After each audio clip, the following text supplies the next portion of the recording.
at least every time I ask, well, where are you going, or can we meet next week? Oh no, I will be flying to wherever.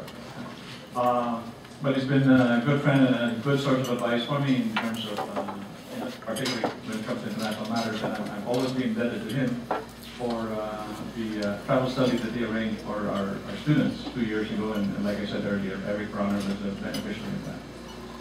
He will be speaking to us about his book, The $10 Million Employee. Now, full disclosure here, I did invite him just because he talked about me in the book, but I am in the book, so. So full disclosure. So, let's welcome Steve. Steve.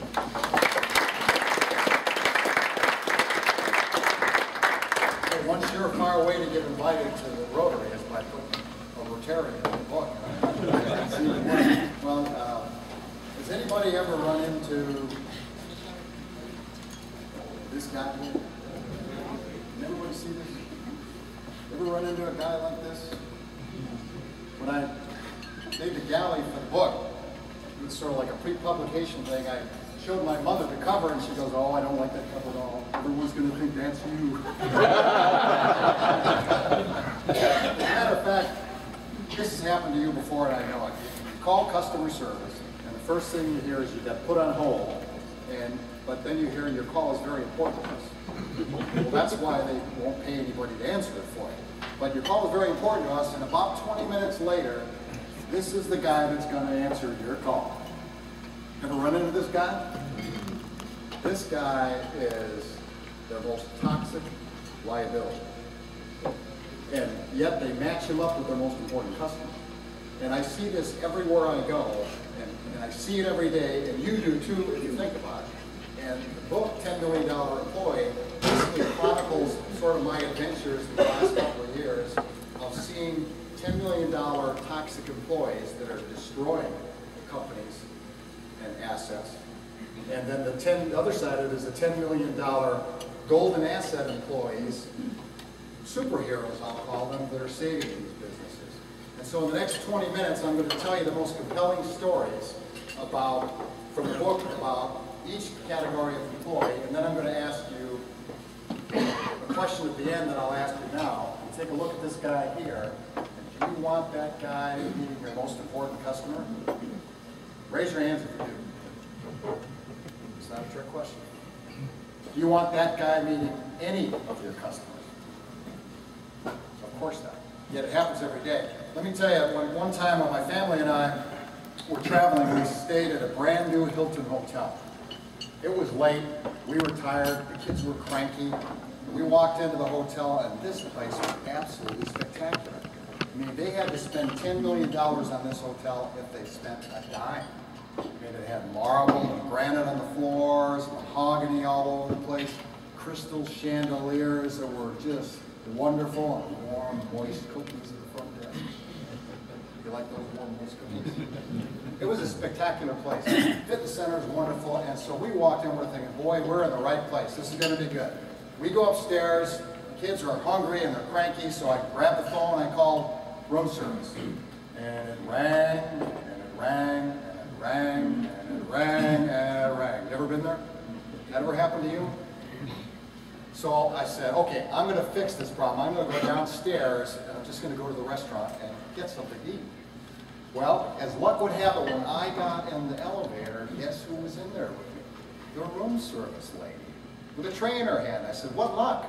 I've been trying to call you guys. She goes, yeah, well, fat chance you're going to get anybody down there. Not only do I have to cook the food today, I have to deliver it too. I hate this job. I hate this place. By about that time, I'm thinking, she's got to hate me too. I bet she hates me too. So I said, well, you know, any chance to get anything to eat today? Nope, no chance whatsoever. Oh, man. So now I got to go back, because the family wanted to stop and eat before we got to the hotel. But I said, ew, we're going to get room service. So I come back into the room, and I said to the family, well, got some bad news for you. Not going to be any room service today.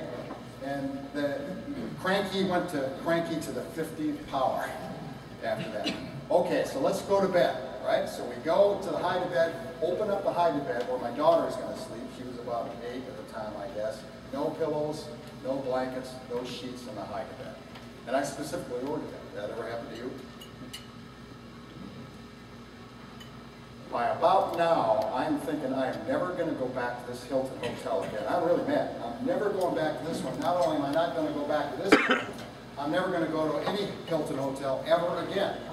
And so that one room service employee has nearly destroyed the $10 million investment that the Hilton hotels made in all the crystal chandeliers and all the marble. And the worst part about it is, well, I suppose if I have to, I will. Okay. So she gets hunting and pecking in a computer, and she's, and about 4 minutes later, she comes up with 2 adjoining rooms that are non-smoking. Thank you, Edith. She goes, well, it took a lot of work, but I got it done. What do you mean it took a lot of work? What else were you going to do in the last 4 minutes? But check somebody in. It might as well be me. Might as well be what I wanted, right? So I've already decided I'm never coming back to the Treasure Island Casino Hotel again, ever. Because of one encounter with Edith. That ever happened to you? You ever run into a cranky front desk clerk? Let me give you another example. My favorite hotel in the world is the Park Towers Hotel in Buenos Aires. And I get there a lot. So I'm kind of an important customer, and they treat me right, as well they should. And I was in there a month or 2 ago, and I had a problem with room service. It just didn't work out. I never got the order. I called, ordered some breakfast, and 20 minutes later, it's not there. 30 minutes later, it's not there. 35 minutes later, then you're thinking, if you've been waiting 35 minutes when they said 20, what are you thinking about that time? Should I call them? Will they be mad if I call them? Will I sound stupid if I call them? Maybe I should call them. No, I shouldn't call them. Maybe I should call them. Well, I called them, and as it turned out, the order was just messed up or wrong or something, and it never got there. So I got a call a while later from somebody who's supposed to look after their most important customer. Andrea is her name. She goes, I understand there's a little problem with room service this morning. I said, yeah. I said, I never really got it. And she said, well, I'd like to make that right for you. How about if I give you a complimentary dinner in your room? I said, well, Andrea, I really appreciate that, but that's not going to do much for me because I usually don't eat in the room because I'm here in business and all that kind of thing.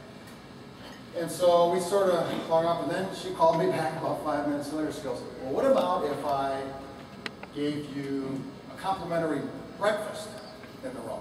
Would that work? I said, no, no thanks. It's okay. Don't worry about it, Andrea. I love this hotel. I've been here before. I'll come back here. It's okay. It's not a problem. She called me back 5 minutes later, and she says, what about if I give you a complimentary dinner in our finest restaurant? Now she's got my attention. I'm not eating hamburger, right? Whatever it is there, it's going to be expensive. I said, I'll tell you what, that's perfect. Because tomorrow I have business meeting with some of my partners, and we plan to eat in a hotel anyway. Which restaurant would you recommend? Of course, she recommended the most expensive one. So we had dinner, lunch the next day, 2 other guys and me, and the bill was about $200. Well, I fully expected that my part of the bill would be comped, like Andrea promised. But when the waiter finally came with the bill, there was no bill. He said, I'm not supposed to give you a bill, Mr. Blue. So, no, I'm sure you're mistaken because, I understand that mine was going to be comped, but not the whole tables. And no, sir. Andrea was specific about that no one was to pay for anything at this table. Okay, so what has she done now? She knows what every other superhero knows, and every company that has any superheroes is that a fundamental concept is you never want your customer to ever wonder about going to your competition. Now, she was not going to let me leave her hotel until I was not satisfied, but until I was happy. Because if I was maybe slightly dissatisfied, I love the hotel, I'd probably go back there again, but I'd always be wondering, I wonder maybe if I'd get better treatment if I went down the street. Which is a position you never want your customers to be in, because chances are there are plenty of competitors out there that are better than you are. But let's not let them find out. No reason to let them find out, is there? And so because of that action for that woman, I'll never try another hotel in Buenos Aires again. I just never will. And so she's what I call the golden asset superhero of the that's actually a shirt change. Now let me tell you something else. Every company has a balance sheet. You're all familiar with the financial balance sheet, right? Assets, liabilities. What happens if you have too many liabilities in your financial balance sheet? Well, Sherry knows this. I hope. What happens if you have too many liabilities? Go belly up at some point in time, right? More liabilities, less assets, more liabilities, less assets, more liabilities, less assets. Well, you have an employee balance sheet too. That you have employee assets and employee liabilities. And the same thing is true on your employee balance sheet. If you have too many liabilities and not enough assets, your company's going out of business. But it takes a lot less liability on the employee side than it does on the employee balance sheet than it does on the financial balance sheet to put your company in real trouble because they touch so many people. They get around to so many places. And so you can't afford to have toxic employees or employee liabilities in your balance sheet. You just can't afford to have any of them. Zero, not one. Not even one. You have to do something about that. Most companies don't. Let me give you another example. I was on an airline once. Anyone ever been on a plane and met a cranky flight attendant? Let me ask you, ever been on a plane when you didn't meet a cranky flight attendant? Well, I meet them all the time, and as Dave mentioned, I travel internationally all the time, and I'm up in business class, so I got the most expensive ticket in the whole airplane, right? And the business class passengers are paying the profit for that whole aircraft. I'm paying a $5,000 bill on average, and the guys in the back are paying a $1,000 bill, right? So I am the most important customer in that airline on that day. And who do they put up in business class on international flights? Anybody know? Senior. Absolutely right. The most senior airline employees, the ones that have the worst attitude, the oldest, the crankiest, the nastiest, the I don't care-ishest, that's who they put up there to take care of their most important customers. One time, I was getting on a flight somewhere, I can't remember where, and I met King Kong. Airline employee, flight attendant, King Kong. He was the purser, that's the guy that's in charge of everything. King Kong was, all the business class guys were getting ready to get on the airplane, and King Kong was standing there going, just stand back, I'll tell you when it's time to get on. And he knows who we are because, you know, we're getting to the premium line. He knows that there's like 5 or 10 of us there. He knows there's $50,000 just waiting to get on the airplane. He's going to just step back. That ever happen to you? They treat you like that? Maybe they treat you better back in the day.